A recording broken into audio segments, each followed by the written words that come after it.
반갑습니다. 오늘은 시편 6편의 말씀을 함께 나눌게요. 2절 말씀입니다. 여호와여, 내가 수척하여 사오니 내게 은혜를 베푸소서. 여호와여, 나의 뼈가 떨리오니 나를 고치소서. 나의 영혼도 매우 떨리나이다. 여호와여, 어느 때까지니까. 고백할 수 없는 죄는 눈물로 고백하는 그것이 아름다운 일입니다라는 제목으로 말씀을 나눌게요. 시편에는 전체에 7개의 참회의 기도가 있어요. 시편 6편, 32편, 38편, 51편, 69편, 130편, 143편. 이것을 보통 참회의 기도다 이렇게 소개를 하는데 그중에 첫 번째 시편이 바로 오늘 이 6편이죠. 깊은 고뇌와 경각심으로 떨고 있는 한 사람의 기도가 전반부를 가득 채웁니다. 그러다가 후반부 6절부터 고통은 사라지고 기자의 울음과 탄식은 믿음의 선포로 승화되는 반전을 보여주죠. 그 사이에 뭐가 있느냐? 하나님의 약속된 사랑을 믿고 기도와 눈물을 하나님 앞에 드리고 있다라는 거죠. 과연 이 시가 우리에게 전해주는 교훈이 뭘까? 저는 시편을 여러분들이 묵상할 때 시편을 바라보는 또 하나의 관점이 있다고 생각을 하는데 시편은 인간이 하나님 앞에 감사의 순간, 탄원의 순간, 또 참회의 순간, 모든 인생을 살면서 경험할 수 있는 순간들을 우리에게 소개해 주죠. 그때 우리가 어떻게 하나님 앞에 예배자로 나아갈 것인가. 여기에 대한 지혜를 시인의 영성을 통해서 우리가 얻을 수 있다라는 거죠. 2절, 3절 말씀을 우리가 읽었으니 시편 6편의 표제를 보면 다윗의 시, 인도자를 따라 현악 8째 줄에 맞춘 노래 이렇게 소개되어 있죠. 8째 줄에 맞추었다라는 것은 낮은 음에 맞춰 부르는 노래였다라는 말이거든요. 낮은 음의 노래, 보통 탄원을 담은 노래가 잘 어울리죠. 제 목소리가 좀 저음인 편이잖아요. 제 목소리가 좀 우울하죠. 그죠? 네. 어, 낮은 음이라고 하는 것이 주는 이 마음의 진통, 이 진동이라는 게 있어요. 그죠? 그래서 사실 이 표제는 다윗의 시고 찬양대 인도자의 지휘를 받는 시고 강력한 탄원을 담고 있는 노래라는 사실을 우리에게 소개해주고 있죠. 표제에서 시편 6편이 탄원이라고 말하지만 초대교회 시대로부터는 이 시는 다른 6개의 시, 다시 말해서 참회시로 구분을 해요. 참 이상하죠, 그죠? 여기에는 탄원이라고 기록이 되어져 있는데 사실은 초대교회 시대로부터는 참회시로 이 시를 구분하고 있다. 참회시란 다른 게 아니거든요. 나에게 잘못이 있는데 그 잘못을 하나님께 고백하는 거죠. 내 삶을 회개하고 돌이키는 그런 기도인 거예요. 그죠? 그리고 전통에 따라서 현대의 많은 학자들도 참회시로 이 시를 구분을 하고 있어요, 지금.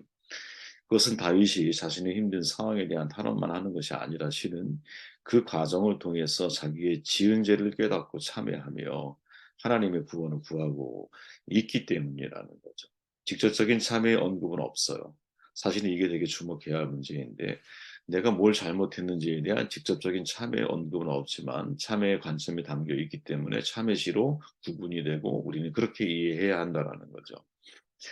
다윗은 절망적인 자신의 상태에 대해서 고백합니다. 2절에 여호와의 내가 수척하여 싸우니 내게 은혜를 베푸소서.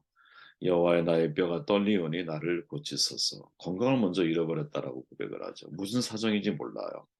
어떤 질병에 걸렸는지도 확인할 수가 없어요. 하지만 분명한 건 다윗의 육신이 수척해졌다고 고백을 하거든요. 수와 척 두 글자 모두가 여의다 혹은 마르다라는 뜻을 가지고 있거든요.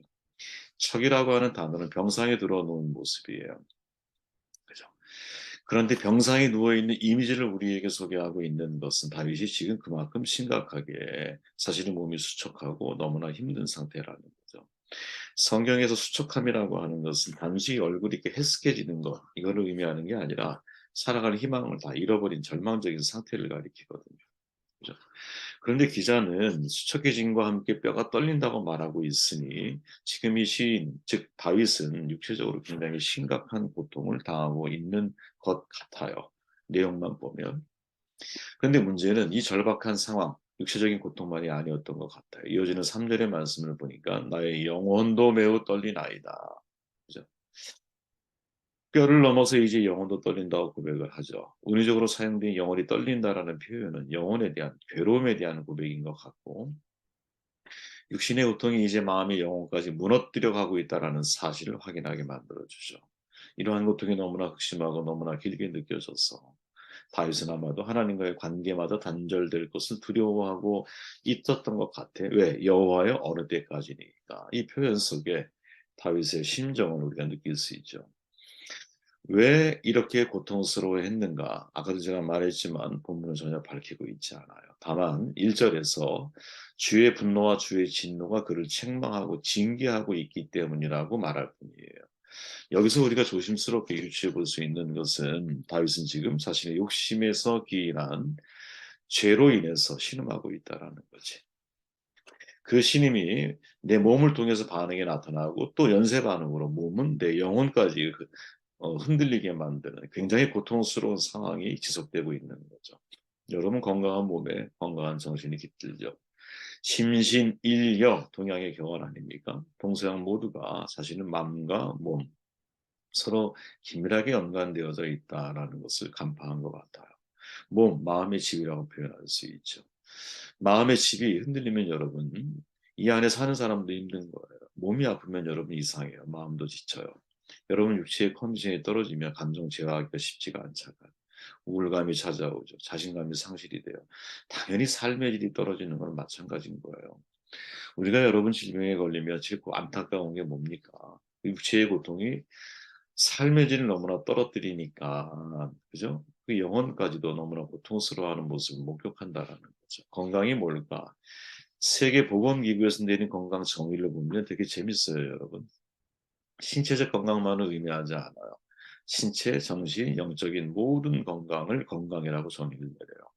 건강을 뜻하는 여러분 헬스, 치유를 뜻하는 힐링에서 나왔잖아요. 근데 헬스든 힐링이든 간에 모두 근원이 어디냐? 호로스라고 하는 신성하다라고 하는 단어에서 나왔다 그래요. 이 신성하다라는 뜻은 홀리, 우리가 익숙한 홀리라는 뜻을 가지고 있고 또 풀이라고 하는 의미를 같이 포함하고 있다는 거예요. 쉽게 말하면 건강은 인간의 일부분만이 아니라 전체가 중요하고 또 건강은 그 자체로 신성하다라고 하는 거룩하다라고 하는 메시지를 우리에게 주는 것이죠. 내 육체를 여러분 거룩하게 구별할 필요가 있어요. 이때 거룩한 구별은 여러분 나의 건강과 직결되어져 있는 거예요. 세상 사람들이 자기 몸을 함부로 굴린다고 한번 생각해 보십시오. 그것은 여러분 건강을 당연히 해치는 것이고 그것은 거룩함과 점점 멀어지는 삶일 수밖에 없는 것이죠. 저는 여러분 지금 다윗이 건강을 잃었어. 제일 먼저 자신의 몸이 수척해졌음을 제일 먼저 감지하고 있어요, 다윗이. 그리고 나서 연쇄 반응이 뭐냐? 건강을 잃은 이후에 자신의 영혼의 떨림을 경험한다는 거죠. 그럼 회복의 방법이 뭘까요, 여러분? 물론 여기엔 정답이 없는 것 같아요, 그죠? 영혼이 건강해져서 육체가 건강해지는 방법도 있을 거고, 육체의 건강을 다시 회복해서 마음의 건강, 영혼의 건강을 회복하는 것도 있을 거예요. 어쨌든 중요한 것은 우리의 영적인 건강, 신체적인 건강, 정신적인 건강을 생각할 필요가 있구나. 진지하게 다뤄줘야 할 필요가 있구나. 왜? 분명한 건 내 몸이 힘들어지고 수척해지는 여러분, 내 영혼이, 내 마음이 점점점 수척해지는 것이 당연하다는 영혼이 공고하면 몸에 병이 생기잖아요. 반대로 여러분 몸이 수척해지면 영혼의 병이 생길 수 있어요. 이것을 우리가 기억하며 살아가는 것. 사실은 오늘 이 다윗의 고백 속에서 한 번쯤 생각해 볼 만한 중요한 일이 아닐까 이런 생각을 해보게 되었어요. 6절 말씀을 봅니다. 내가 탄식함으로 피곤하여 밤마다 눈물로 내가 침상을 띄우며 은유적인 표현이죠. 눈물로 침상을 띄웠어. 어디 가능한 일인가? 근데 이런 시적인 표현이 사실은 우리가 시를 논문처럼 읽으면 안 되잖아요. 그죠? 시는 시로 받아들여야 되는 거지. 눈물로 내 침상을 띄우며 얼마나 감동적인 표현이야. 내 요를 적시나이다. 독자는 알 수가 없다라는 사실을 다시 한번 제가 또 말씀을 드려요. 분명 다윗은 자신은 알고 있었을 거예요. 그런데 자신이 알고 있는 건 여러분 독자인 우리에게 이야기하지 않는다라는 거지. 자신의 어떤 이유에서 몸의 수척함과 영혼의 떨림까지 겪게 되었는지 다른 사람에게 말하지 않아. 그런데 이 고통이 얼마나 컸던지 밤마다 눈물로 울어. 눈물 바다가 됐어. 그 침상이 떠올라. 그죠? 내 요가 다 젖어. 그리고 쭉 읽다 보면 자기의 눈까지 겪고 잘 안 보여져서 어두워졌다라고 고백을 해요. 여기서 주목할 거, 자기의 잘못을 독자들에게 고백하지 않는다라는 거지. 여러분 인생을 살다 보면 저는 사람들에게 고백할 수 없는 자기만의 죄가 있다고 생각을 해요. 물론 하나님은 그것을 사람들에게 들추지 않는 분이라고 생각을 해요. 하나님은 그것을 하나님과 1대1 관계 속에서 해결하기를 원하시는 것 같아. 그죠?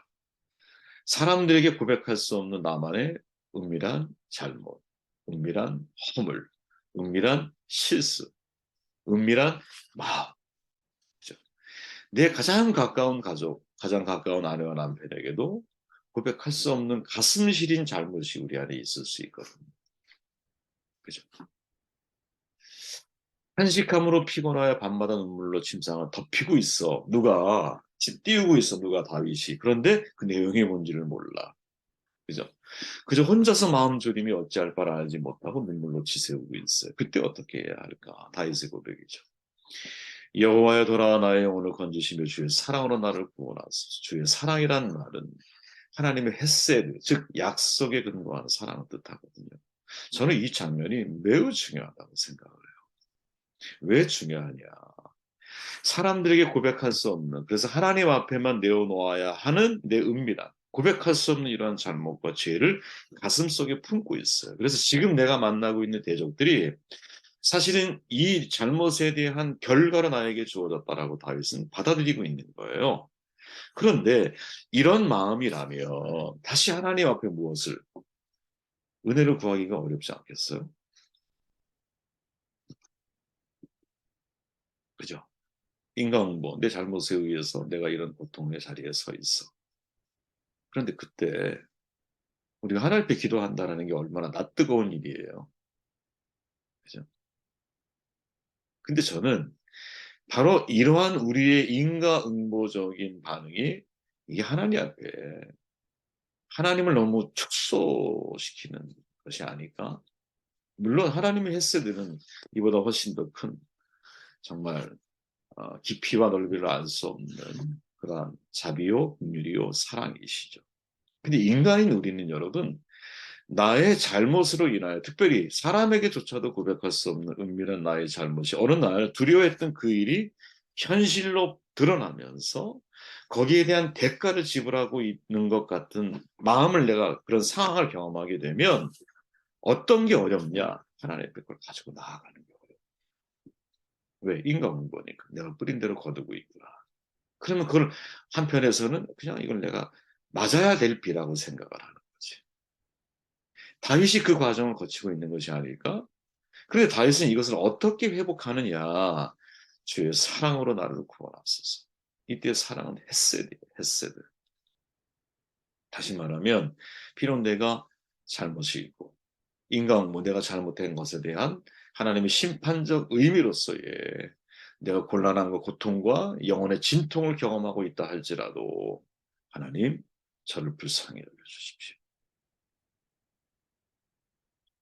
여러분 가만히 생각해 보십시오. 아가페 이유와 조건이 없는 사랑이라고 이야기하잖아요. 그죠? 만약에 하나님이 내가 의로운 행동만 할 때 나의 기도를 들으시는 분이라면 그건 하나님이 인간응보의 하나님이 맞죠. 근데 하나님은 그 이상의 분이시잖아요. 그 이상의. 이런 것이 7번 용서해야 되고 내가 비록 유산을 받아서 탕자처럼 다 탕진하고 돌아와서 그냥 종의 마음으로 내가 아버지 집에 가면 하는 마음으로 왔는데 나를 위해 잔치를 베풀어 주시잖아요. 이 마음을 우리가 믿음의 눈으로 바라볼 수 있겠느냐. 그리고 이런 상황에 직면했을 때 여러분들이 그죠? 제 제목처럼 갑자기 이런 제목이 떠올랐어요. 고백할 수 없는 죄는 눈물로 고백을 해라. 눈물로. 그때 하나님의 은혜가 우리의 삶 가운데 펼쳐지는 것이 아니겠는가 하는 생각을 하게 되었습니다. 우리 말씀 듣고 기도하죠.